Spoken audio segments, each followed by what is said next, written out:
अब मान के चलिए कि एक बंदे ने अपनी हार्ड अर्न मनी से 70-80% फाइनेंसिंग करवा के 20-25% डाउन पेमेंट करके गाड़ी उठाई है ना, और एक अनफॉर्चुनेट इंसिडेंट की वजह से कुछ कोलिजन हुआ, जो एक्सीडेंट हुआ, जो गाड़ी हिट हुई कि उसके एयरबैग्स ट्रिगर हो गए। कई केसेस में ऐसा रहता है कि बैटरी पीछे की तरफ गिर गई या पीछे चले गई, हाँ जी। सेंसर पर हिट हुई।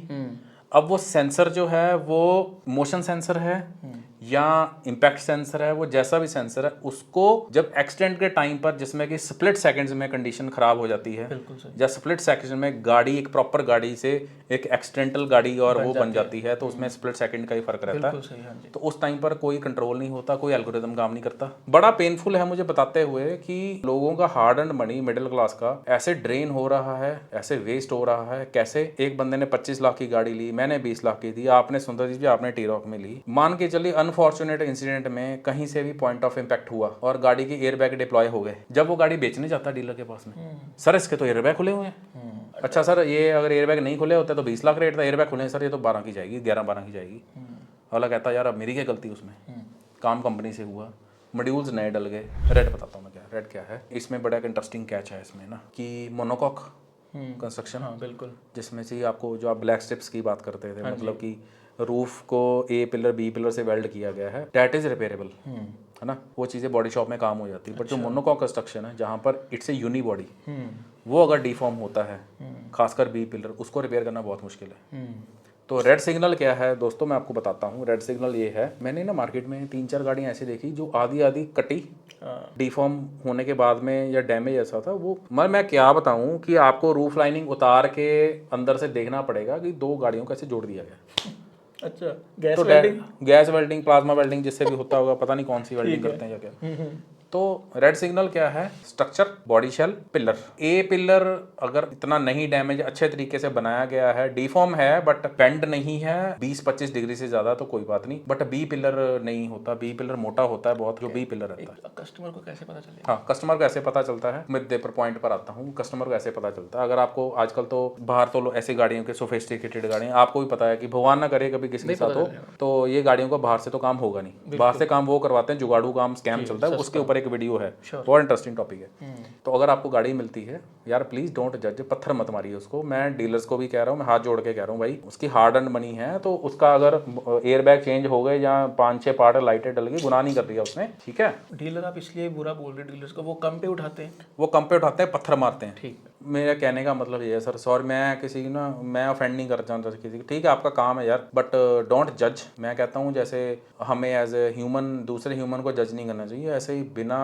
विद हाफ नॉलेज और ये वो एक सेट पैटर्न और वो बन चुका ना, टेम्पलेट बन चुका कि एयरबैग खुल गए तो मेजर एक्सीडेंट है, 8 लाख का बिल बने या मेजर एक्सीडेंट है। इधर मामला सप्लाई डिमांड का है। मैं एज अ कस्टमर, अगर मुझे डीलर बोल देगा कि इसके एयरबैग खुले हुए हैं, ये भी इतने की है, इसके नहीं खुले हुए थे, तो अगर कस्टमर ही उतने पैसे नहीं दे रहा उस चीज़ के, तो बेचारा डीलर भी क्या करेगा? नहीं, वो डीलर रेट लगाते हैं ना उस गाड़ी के। रेड वाले में क्या है कि इम्पैक्ट इतना वो था, तेज था या कुछ था, कि इंजन अपने माउंट छोड़कर, इंजन के माउंट्स होते हाँ जी, हाँ हैं, जी। इंजन माउंट छोड़ के जो आपका फायरवॉल एरिया है वहाँ से अंदर घुस गया, बॉडी शेल से होते हुए डैशबोर्ड मूव हो गया, आपने डिस्टेंस छोड़ दिया कम से कम 5 से 6 इंच अंदर आ गया, काफ़ी। हाँ जी। फिर इंजन भी डैमेज हो जाता है ना, फिर इंजन भी लाना रिप्लेस करना, ट्रांसमिशन भी लाना रिप्लेस करना, तो वो बहुत एस्टीमेट ऊपर चला जाता है। उस केस में गाड़ी टोटल लॉस हो जाती है, तो that is very subjective cheese. Engine गिरता किस केस में है फिर आपने बताया? मैं बताता हूँ, इन्फॉर्मेशन बताता हूँ। ऐसे 2007-8 से पहले, या जब यूरोपियंस नहीं आए थे, तो जब मिनिमलिस्टिक इंजीनियरिंग होती थी,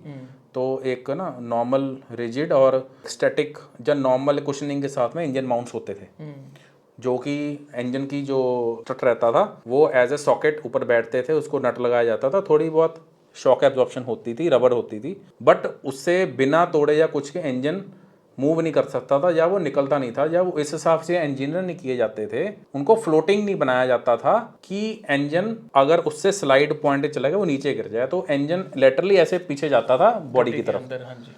अब 2007 है ना, काफ़ी मैन्युफैक्चरर्स यूरोपियंस को फॉलो करते हुए, या इवन ऑलमोस्ट सारी जो अच्छी गाड़ियां हैं, वेल इंजीनियर्ड गाड़ियां हैं ना, तो उनके इंजन माउंट्स इस हिसाब से डिजाइंड हैं, और यू विल बी सरप्राइज कि जितने भी अब महंगी वाली गाड़ियां हैं उसमें तो हाइड्रोलिक इंजन माउंट्स हैं, बट उनकी इंजीनियरिंग ऐसी है कि जैसे वो स्लाइड करते हैं वो इंजन को छोड़ देते हैं, अच्छा। नीचे गिरा देते हैं। नीचे इसलिए गिरा देते हैं क्योंकि engine as a block weight बहुत ज़्यादा होता है उसका, तो यू कैन जस्ट इमेजिन कि उस इंटेंसिटी पर उतना ज़्यादा मास अगर वो स्टैटिक अपना एट्रीब्यूट छोड़कर अगर वो मोमेंटम में आएगा, अगर वो बॉडी शेल में घुसेगा, तो what it can do, it can rupture your legs. और जो इंजन अंदर घुसता है जब ट्रांसमिशन को लेकर साथ में, तो that is a catastrophic and that is a very major thing. और जो इन्होंने स्मार्ट इंजीनियरिंग करी है, अभी हाइड्रोलिक माउंट्स हैं अभी इंजन्स के, मतलब इम्पैक्ट इतना ज़ोर से था कि बम्पर टूट के रेडिएटर और ये सब करते हुए इंजन, अब ऑब्वियसली इंजन तो होल्ड नहीं कर सकता इम्पैक्ट को, तो जैसे ही वो छूटता है वो इंजन नीचे गिर जाता है।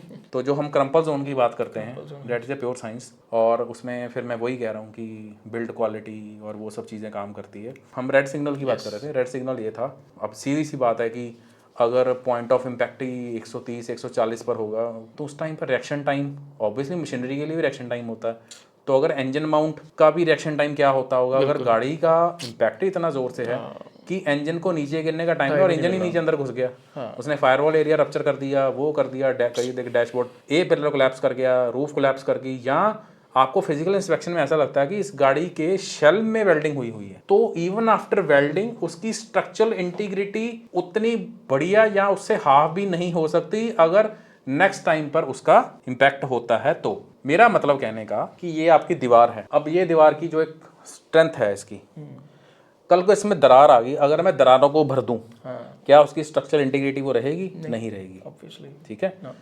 अब एक लाइव एग्जांपल देता हूँ आपको, एक जो विंडशील्ड होती है, या आपने अब जो टेम्पर्ड ग्लास रहता है वो तो शटर ही हो जाता है, विंडशील्ड में जब तक क्रैक नहीं होता ना, उसकी स्ट्रक्चरल इंटीग्रिटी या तब तक होती है। बिल्कुल सही। जैसे ही एक क्रैक आया, तो जब नेक्स्ट टाइम जो इम्पैक्ट होगा तो वो अंदर ही आएगी, वो समझ गए बात को? नहीं करेगा। हाँ जी। तो मेरा कहने का मतलब है कि for XYZ car you are expecting कि इसकी जो एक्टिव सेफ्टी है या इसका जो बॉडी शेल है वो हमें बचा लेगा, नॉट पैसिव सेफ्टी एयरबैग्स, ठीक है।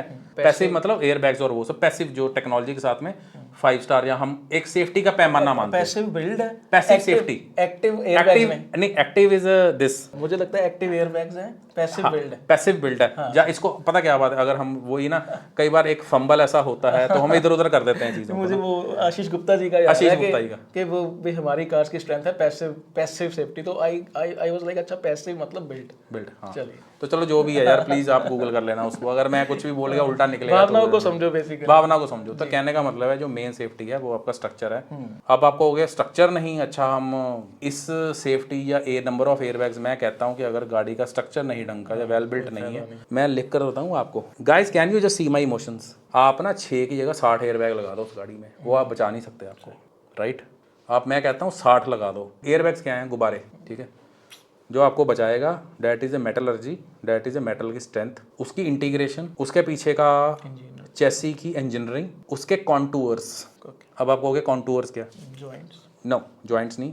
अब जैसे एक फ्लैट बेड जो फ्लोर रहता है वो, और आपने देखा होगा जर्मन गाड़ियाँ या यूरोपियन गाड़ियाँ जितनियाँ भी हैं, उसके सेंटर में जो ट्रांसमिशन टनल रहता है, अरे यार वो उसके पीछे भी साइंस थी एक। उनको शौक नहीं चढ़ा हुआ। अरे आप एक काम करिए, आप ऑडी देखिए, आप मर्सिडीज देखिए, जैगुआर देखिए, इतना बड़ा ट्रांसमिशन हम्प और इतना मोटा, तो पीछे जब हम बैठते हैं उनको कोई शौक नहीं, मैं आपको व्यूअर्स मेरे इमोशन समझिए, उनको कोई शौक नहीं चढ़ा हुआ आपकी लेग स्पेस खाने का। जो पीछे हम बैठते थे पिछली सीट पे, बड़े लोग कंप्लेंट करते हैं कि इस पे हम्प है, वो हम्प की बात कर रहे हैं, पिछले हम्प की बात कर रहा हूँ ना, इसके ऊपर अलग वीडियो बनाने का। उनको शौक नहीं है आपकी वो एक पॉइंट ऑफ क्रिटिसाइज करने का। उनको क्या लगता है कि मेटल को अगर ऐसे कॉन्टूरिंग दी गई है तो उसको फ्लैट करने में वो उल्टा एक्कोलेट्स ही मिलते, गालियां ना मिलती। तीसरा बंदा भी बैठ जाएगा, तीसरा बंदा बैठ जाएगा, तो उसके ऊपर भी अलग बात करेंगे। अभी छोटे हो गए हैं, अभी छोटे हो गए।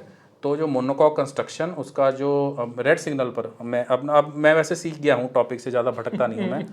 तो मैं जो रेड वापस आपको, तो रेड सिग्नल का मतलब था कि उसमें फिर फिजिकल इंस्पेक्शन, मतलब देखो सर 90 to 95% चीज़ें तो आपके जो बिल रहता है या इनवॉइस रहता है या एक्सीडेंटल हिस्ट्री रहती है वहाँ से क्लियर हो जाती है। मेरे को तो 90% चीज़ें क्लियर हो जाती हैं।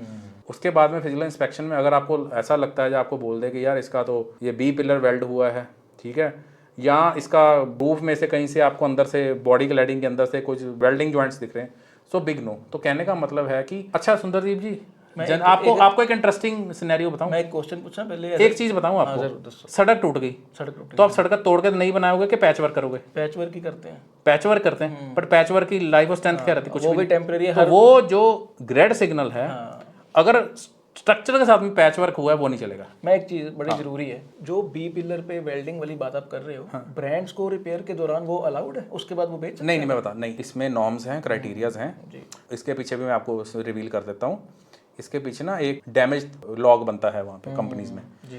तो जब सर्वेयर को बुलाया जाता है, सर्वेयर से पहले ब्रांड एक एस्टीमेट अपने एंड से एडवाइजर्स लगाते हैं कि इसका स्ट्रक्चर रिपेयरेबल है कि नॉन रिपेयरेबल है। अगर मान के चलो एयर बैग खुले हैं या ये जो मैंने ट्रिम्स की बात करी ये हैं, तो उसमें वो सर्वेयर बुलाते हैं, एस्टीमेट लगता है, अप्रूवल लेते हैं, तो शुरू कर देते हैं काम। ठीक है। जब बात आती है मेजर डैमेज की, मेजर डैमेज कब होते हैं? गाड़ी फ्लिप कर गई, 3-4 फ्लिप मार गई, ठीक है। गाड़ी ऊपर से नीचे गिर गई, अच्छा। या रूफ के बल गिर गई, या साइड इम्पैक्ट ऐसा था, या गाड़ी सैंडविच हो गई, क्योंकि सैंडविच आगे से लगा पीछे से लगा, गाड़ी सैंडविच हो गई।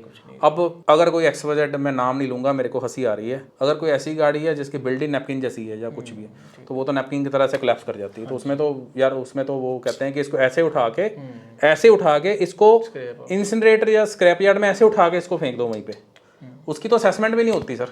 मैं कहता हूँ कि यार आंखों पर विश्वास जरूरी है। मैं आपको बताता हूँ, अगर मुझे एक गाड़ी, दोनों एक मान के चलो एक XYZ गाड़ी है, दोनों 30,000 चली है, सेम ईयर है, सब कुछ है। अब गाड़ी मान के चलो एक मैं रियर एंटिटी ढूंढ रहा हूँ, गाड़ी एयर बैग खुल गई जी, फ्रंट एयर बैग साथ लाइट डल गई, यार मेरे लिए मैटर ही नहीं करते। आपके लिए नहीं करते, ठीक है। किसी के लिए नहीं करनी चाहिए। मैं फिर से कह रहा हूँ सुंदर जी भी, चलो मैं बताता हूँ, मैं ना एक्चुअली ये प्राइस डिफरेंस कितना मैं कन्विंस हो जाऊं कि एक गाड़ी के एयरबैग नहीं खुले हुए और एक ही खुले हुए, मुझे फिर भी कितना एक्सपेक्ट करना चाहिए कि चलो यार मैं 2.5 लाख में उठा लेता हूँ, क्योंकि सेम पे तो देखिए मैं नहीं उठाऊंगा। मैं आपको बताता हूँ, even then I will feel like यार मैं ही मिला था आपको चेपने के लिए भी, आपने मुझे 6 लाख की एयरबैग खुली। नहीं वो चेप नहीं रहा एक्चुअली ना, वो चेप नहीं रहा उसमें, because eventually I can buy a new car or may be some odd car which is in a better condition. नहीं, उसमें कंडीशन को हम कैसे जनरलाइज करेंगे या कंडीशन को कैसे कंपेयर करेंगे? मान के चलो एक गाड़ी है 30-35 हज़ार चली हुई और उसने सारा काम कंपनी से कराया, गाड़ी लग रही है ब्रांड न्यू, सीट से कवर भी नहीं उतरे, टायर उसके नए हैं, इंश्योरेंस टैप कैप है, अगर बेचारी का एक इम्पैक्ट की वजह से या अब एयरबैग खुली गए या लाइट डल गई, तो उसमें कंडीशन, और मुझे लगता है कि इस वीडियो की एक्सेप्टेंस के लिए पर्क नजर नहीं आ रहा कोई कि if I am buying a car with deployed airbags and accidental, मुझे उसका पर्क नजर नहीं आ रहा कोई। अगर यही चीज़ मेरी गाड़ी के साथ हो जाए तो, मेरी जो वेंटो थी 1212 जो कि मैंने सेल आउट कर दी, जिसका हमने 3.5 लाख का आइकॉनिक वो चीज़ बन गई, बड़े दुख की गल है वैसे। 2014 में मेरा इम्पैक्ट हुआ था, गाड़ी म्यूजियम में जानी चाहिए थी। हाँ जी, इम्पैक्ट हुआ था, मैं आज बताता हूँ मेरा उस गाड़ी के साथ में इम्पैक्ट हुआ। उस टाइम पर 1,70,65,000 का क्लेम बना था, तो उस टाइम पर बड़ी शॉकिंग चीज़ थी यार, 2.25 लाख का क्लेम, उसके एयरबैग खुल गए थे, लाइट टूट गई, तो मैंने उस गाड़ी को उसके बाद में 9 साल चलाया, 10 साल। अच्छा, एक्सीडेंट होने के बाद, एक्सीडेंट होने के बाद ना, पता नहीं लग गया बिल्कुल भी चलाते हैं। हाँ चलाते हो पता नहीं चला।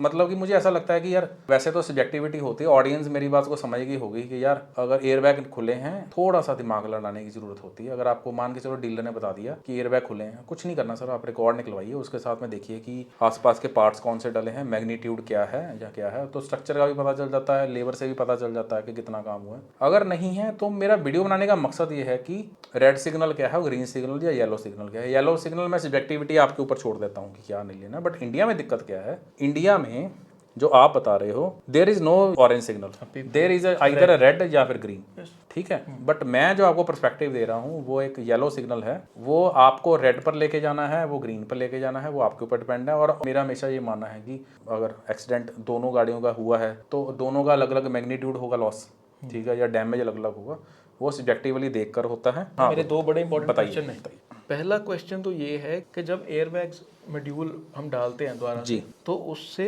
वो सेटिंग जो इलेक्ट्रॉनिक बैठती है, सेंसर्स वगैरह, कुछ नहीं बैठता, मैं बताता हूँ, क्योंकि सेंसर कहीं तो लगा होता है इंजन में, मैं बताता हूँ वो सेटिंग बैठ जाती है। वो मैं एक्चुअली स्किप कर गया था, मैं बताने वाला था, मुझे देखिए याद, अच्छा किया आपने। अब मैं आपको बताता हूँ कि जब एयरबैग खुलते हैं काम कैसे होता है। असेसमेंट होती है, सर्वेयर आता है, उसमें बताया अच्छा ये एयरबैग खुले हैं, तो वो कहता है पार्ट्स ऑर्डर कर दो। अब उसके साथ में अब एयरबैग को ट्रिगर किसने करा? ECU ने। ECU की DTC में जब क्रैश हुआ, उसने क्रैश डिटेक्ट किया, तो आपने देखा होगा फीचर की फ्यूल सप्लाई कट कर देता है। मैं एक वैसे ही एक सुपरफिशियल नाम लिंप मोड में साल मान के चलो ECU चला गया, अब ECU ने क्रैश डिटेक्ट कर दिया, SOS में चला गया, वो सो गया या कुछ भी हो गया। अब उसको पता चला गया कि एयरबैग खुल गया और वो DTC में सेव्ड रहता है, वो रोम होती है, ROM रोम होती है, तो उसमें वो वॉलेटाइल नहीं होती, तो उसमें क्रैश सेव हो जाता है। उसमें फ्लैश काउंट भी होते हैं, फ्लैश काउंट भी होते हैं। और अगर एयरबैग चेंज हुआ तो उसमें एयरबैग का मॉड्यूल का डिफरेंस बता देता है कि जब गाड़ी के साथ में आता है तो पता चल जाती है ये चीज़ें, छुपती नहीं है। अब आपने जो मुझे बताया सर, बड़ा सिंपल सा काम है कि चलो रिपेयर्स वगैरह के बाद में जब एयर बैग सारे लगा दिए, अब वो मैं बता रहा हूँ ना, वो सेंसर प्रॉक्सिमिटी सेंसर है कि इम्पैक्ट सेंसर है। पहले आते थे इम्पैक्ट सेंसर, अब आते हैं प्रॉक्सिमिटी सेंसर। ठीक है कि अच्छा ये इतनी ये प्रॉक्सिमिटी में ये मॉड्यूल है, मूविंग अगर है इतने से ज़्यादा स्पीड है, अगर इसका डिस्टेंस कम होता है तो ट्रिगर करवा दो। हाँ ठीक है, प्रॉक्सिमिटी वाली होगी है ना।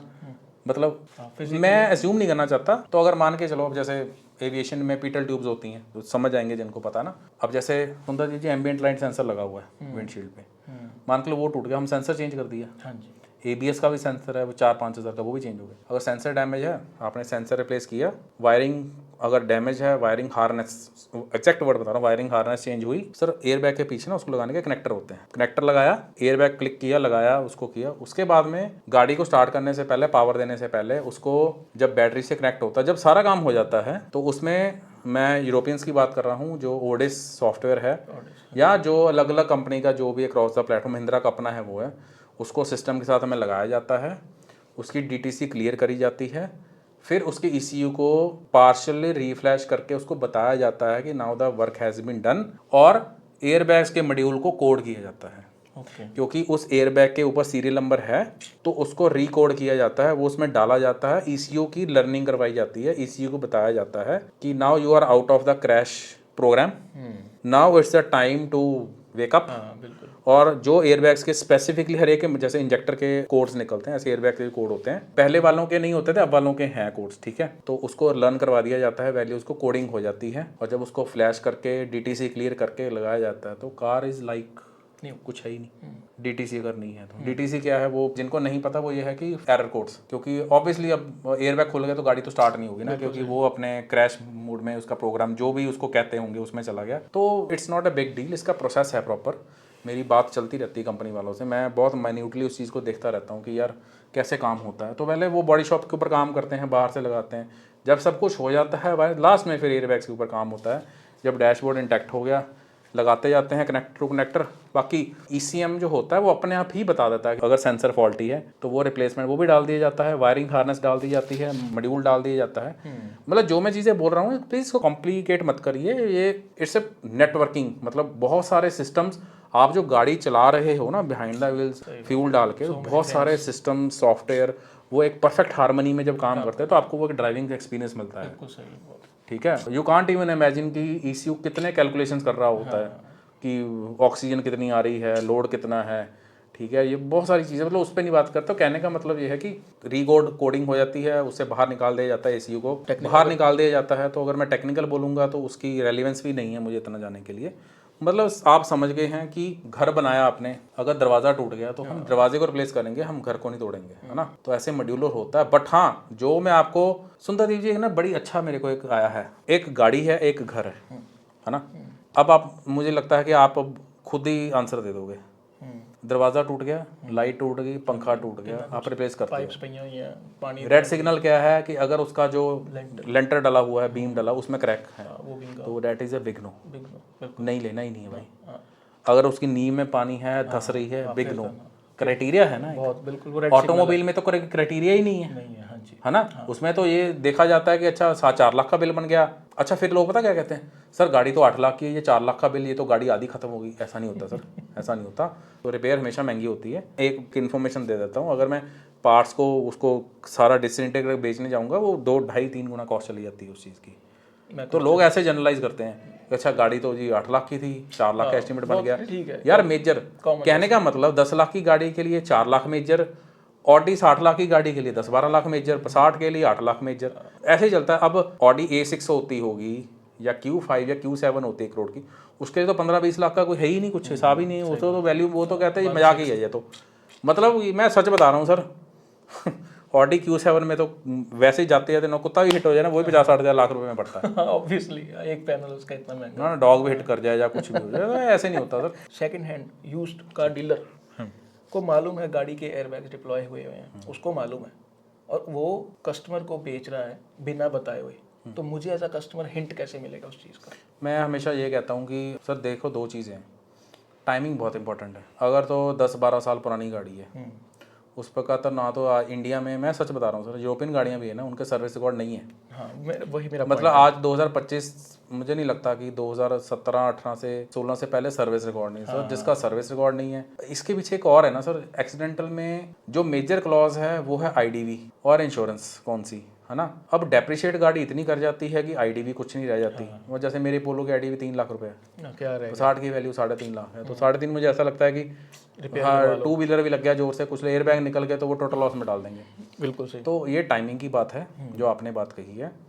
और ऊपर से जो PSUs इंश्योरेंस प्रोवाइडर्स हैं वो 5 साल के ऊपर जीरो डेप का पॉलिसी नहीं करते। न्यू इंडिया नहीं करता, यूनाइटेड नहीं करता, फिर हमें प्राइवेट की तरफ जाना पड़ता है। ठीक है, तो जीरो डेप्रिसिएशन पॉलिसी अगर होती है, एक आईडीवी एक ठीक ठाक है अगर गाड़ी की, तब तक तो बंदा अंदर से काम करवा लेता है। और आपने क्वेश्चन ये पूछा था पता कैसे कि अगर आपको देखो, अगर तो 5-6-7 साल के अंदर गाड़ी है ना, मैं हमेशा कहता हूँ ऑब्वियसली आपकी पैसा भी 15-20 लाख रुपए लगा रहे हो ना, मान के चलो टी रॉक ही है 15 लाख लगा रहा हूँ, मेरा आउटराइट एक राइट भी बनता है और मेरी अप्रोच भी यही होनी चाहिए कि सबसे पहले मैं जाऊँ अंदर। हाँ रिकॉर्ड आपने इंश्योरेंस देखी, अच्छा डेप कैप है, अब सीधी सी बात है कि जिसकी डेप कैप इंश्योरेंस होगी, आईडी भी अच्छी होगी, वो क्यों बंदा बाहर से काम कराएगा। सही बात। आप कंपनी में गए जहाँ 15 लाख लगा रहे हो यार, डोंट वरी, 500,000 रुपये लगा के उसका सर्विस रिकॉर्ड निकलवाओ, सर्विस हिस्ट्री लगाओ, और ओनर का अप्रूवल लेकर, मैं आपको एथिकली बताता हूँ, ओनर को साथ लेके या उनसे फ़ोन करवा के उनका एक कंसेंट लेकर आप रिकॉर्ड निकलवाइए, क्योंकि प्राइवेसी क्लॉज में आता है, कोई भी किसी का ऐसा रिकॉर्ड नहीं ले सकता। तो उसे निकलवाइए। तो जो आपके हैं रिक्वेस्ट करिए कि सर इसका मेंटेनेंस रिकॉर्ड के साथ में बॉडी शॉप के भी आप बिल्स या इनवॉइसेस निकाल दीजिए, तो वहाँ से पता चल जाता है कि कितनी, जैसे वो पसाट की बात करी B8 की ना, तो वो एक स्पेसिफिक बिल था एक डेट का 2021 का, वहाँ से पता चल गया। तो ऐसे आप you can decide it out, आप वहीं से उनसे सजेशन भी ले सकते हैं। मान के चलो लुधियाना से मुझे गाड़ी मिल रही है, लुधियाना डीलरशिप से ही मुझे ये गाड़ी की रिपेयर बोल रही है, तो मैं उनसे पूछ सकता हूँ कि यार मैग्नीट्यूड क्या था, काम क्या हुआ, उस हिसाब से यू कैन डिसाइड। अब जैसे ही गाड़ी 7-8 साल पुरानी हुई, सबसे बड़ा मसला ये है कि 5 से 7% प्रोपोर्शन, मैं आपको एग्जैक्ट डेटा बता रहा हूँ, 8 साल के बाद में मुझे लगता है, मुझे इंश्योरेंस वाले ना, मैंने वेंटो रखी थी 2024 तक, मैंने उसकी डेप कैप इंश्योरेंस रखी है 14 साल तक। नहीं मनीष जी, आप, मुझे लगता है कि फिजिकली अगर मैं बताता हूँ सीधा, ये ठीक है कि पुरानी गाड़ी अगर हो जाएगी, रिकॉर्ड नहीं है, तो दैट इज क्वाइट ऑब्वियस। तो तब तो थिंग्स आर वेरी रिस्की जी। मैं तो सीधी सी बात, जैसे घर का आपने बोला कि हमें जो सीपेज है वो दिख जाती, लेंटल टेढ़ा हो गया तो वो दिख जाएगा, उसमें फिर फिजिकल इंस्पेक्शन, तो इसमें उसमें फिर स्टेक्स भी ज़्यादा नहीं मैकेनिक करेगा, मैकेनिक या हाँ, या जो बॉडी शॉप का जिसने काम किया हुआ है। मेरा हमेशा मानना ये है कि जब 10-12 साल पुरानी गाड़ी है, अपने साथ में 500,000 रुपये देकर, अपने साथ में एक वेल अवेयर नॉलेजेबल या जिसका ये काम है उसको साथ में लेके जाइए। 1000 ही दे दो। हाँ, उसमें जो अच्छे हैं, जो अच्छा यूज कार मार्केट में काम कर रहे हैं डीलर ना, वो तो देखकर बता देते हैं कि इसका दरवाज़ा, मैं फिर से कह रहा हूँ, दरवाज़ा पेंट हुआ यार कोई मसला नहीं, बम्पर चेंज हुआ कोई मसला नहीं। अब 10 साल में ऐसा तो है नहीं मैंने गाड़ी घर पे लगा खड़ी कर दी, अगर जो गाड़ी 1,00,000-1,50,000 लगी, अब्यूज भी सहा है उसने, चीज़ें भी लगी हैं, तो पेंट होंगी यार। बिल्कुल सही। मेरी पोलो यार में भी 2 बार डोंट जज इट लाइक यार ये इसकी पेंट की थिकनेस ऐसी है, पेंट हो चुका है, इसका बम्पर हो गया यार, बॉडी पैनल पोलो 2 बार हो चुकी है रिपेयर साइड से। तो इसमें मैं जज नहीं ना कर सकता। अगर मान आप लेने आए, पैसा मांगोगे, इसका तो बम्पर पेंट है, तो क्या है, तो है ना, मुझे साफ रखनी है। That's not a point of big deal and a point of judgement जी। तो 6-7 साल के अंदर जाइए, डेप कैप इंश्योरेंस है तो अंदर से रिकॉर्ड निकलवाइए, वहाँ से 90-95% चीज़ें क्लियर हो जाती हैं। उससे पुरानी गाड़ी है, डेप कैप इंश्योरेंस भी नहीं, क्योंकि जिसके पास डेप कैप इंश्योरेंस होगी अच्छी आईडी के साथ में, वो काम अंदर से कराएगा। हाँ। जब डेप कैप इंश्योरेंस नहीं होती तब तो आपको पता ही है कि पैसे पास से बहुत लगते हैं, जिनकी इंश्योरेंस ही नहीं है वो बाहर से। जहाँ पर डाउट है, पुरानी गाड़ी है, डेप कैप इंश्योरेंस या इंश्योरेंस ही नहीं है, पीछे हट जाओ, क्योंकि क्या हुआ है क्या नहीं डाला, मैंने तो पुट्टियाँ डाल के इतनी मोटी पुट्टी डाल के पेंट करके उसको करते देखा है, अंदर से सारी गाड़ी रस्टिंग से बुरा हाल है। तो ना वो फिर सारी बात आ जाती है फिजिकल इंस्पेक्शन के ऊपर। और इंजन का वही जो हमने वीडियो बनाई थी, बैक कंप्रेशन हो गया, कूलेंट में रस्टिंग, तो चलो उसका लिंक में साफ हो जाती है। हाँ, बैक कंप्रेशन देख लीजिए, पीछे से आपका जो एग्जॉस्ट टिप है वहाँ से स्मोक अगर आ रहा है, उसका कलर क्या है, डिपस्टिक से छींटे आ रहे हैं, फिर बहुत सारी छोटी छोटी चीज़ें। फिर आपको क्लच का ट्रैवल कैसा है, क्लच आपका लाइक स्प्रिंग पीछे मार रहा है, हार्ड है, तो उससे आपको एंटिसिपेट कर सकते हो वेयर एंड टियर। ये तो सस्पेंशन का भी ये लेसन मैं ले रहा हूँ कि इतनी पुरानी कार के लिए मैकेनिक अलग चाहिए और बॉडी वर्क वाला बंदा अलग चाहिए। एक्चुअली जो लोग अंदर काम करते हैं ना बॉडी शॉप में, या एक मास्टर टेक्नीशियन होता है या कुछ होता है, उनको इस चीज़ की क्योंकि अब जो बंदा आर्किटेक्ट घर बना रहा है ना, उसको इलेक्ट्रिकल की नॉलेज होती है, उसको कारपेंटर का भी सिंक में रखता सारा है, कुछ पता है उसको। कार उसको पता होती है वो सब चीज़ें ना। टोटली तो जो अच्छे मैकेनिक्स हैं या कुछ है ना, तो वो देखकर बता देते हैं कि इसका पेंट हुआ नहीं हुआ। मेरा कहने का मतलब है जो गाड़ी के कपड़े हैं, कपड़े में बताऊं मैं गाड़ी के कपड़े किसको मानता हूँ? गाड़ी के कपड़े में मानता हूँ दोनों बम्पर्स को, दोनों फेंडर, दोनों क्वार्टर पैनल और 4 दरवाजे। हाँ वो कपड़े मैं कहता हूँ 4 बार चेंज होए कोई बात नहीं। एक्सटर्नल चीज़ हो। जो मेन बॉडी है डैट इज अ शेल, उनके अंदर जिसके साथ में मैं अगर प्रिसाइसली बोलूँ 1 2 3 4 5 6 7 8 9 10 पैनल्स हैं टोटल। अच्छा। तो वो कपड़े हैं, 2 बम्पर, 2 फेंडर, 2 क्वार्टर पैनल, 4 आपके हो गए दरवाजे रूफ को छोड़ के। उसके अलावा अगर कुछ डैमेज है तो मतलब उसके बियॉन्ड गया है, वहाँ पर देखना पड़ता है। और अगर आप डाउटफुल हैं या नहीं मन मार रहा, छोड़ दीजिए। तो ये बड़ा इंटरेस्टिंग टॉपिक था मुनीष जी, आज मतलब मुझे भी बहुत कुछ सीखने को मिला, और कुछ चीज़ें जो रेड थी मेरे लिए ज़रूर वो ऑरेंज तक पहुंची हैं, बट डेफिनेटली वो कुछ रियल टाइम एग्जांपल्स देख के। अगर एक दुनिया में सुंदरदीप एक्स होता, उसके पास टी-रॉक एक्स होती, उसकी गाड़ी खड़ी पीछे से कोई हिट कर देता, उसके एयरबैग खुल जाते, तो सुंदरदीप जी क्या करते? उसको गाड़ी को फेंक देते। सुंदरदीप एक्स उसको फेंक देता? नहीं फेंकता। और जब वो बेचने जाते, अगर कोई ऐसा बोल दे कि मैं तो इस गाड़ी को 5 लाख में लूंगा, ये इसके एयरबैग खुले, दुख होता। ऐसे होता है सर, मेरे साथ भी हुआ है। कहते हैं ना कि बट्टे मार मार के उसको मार दो, उसको सर फोड़ दो उसका। गलत है ये चीज़। It can happen to anyone. Yes obviously anyone can be a victim. Yes. वो आज हमें लग रहा है कि हम खरीदने जा रहे हैं, कल को वो हम भी हो सकते हैं। कल को वो आपकी भी क्या पता, आपकी सपनों की गाड़ी हो 50 लाख की, उसके साथ 10वें दिन हो जाए वो बात। बिल्कुल।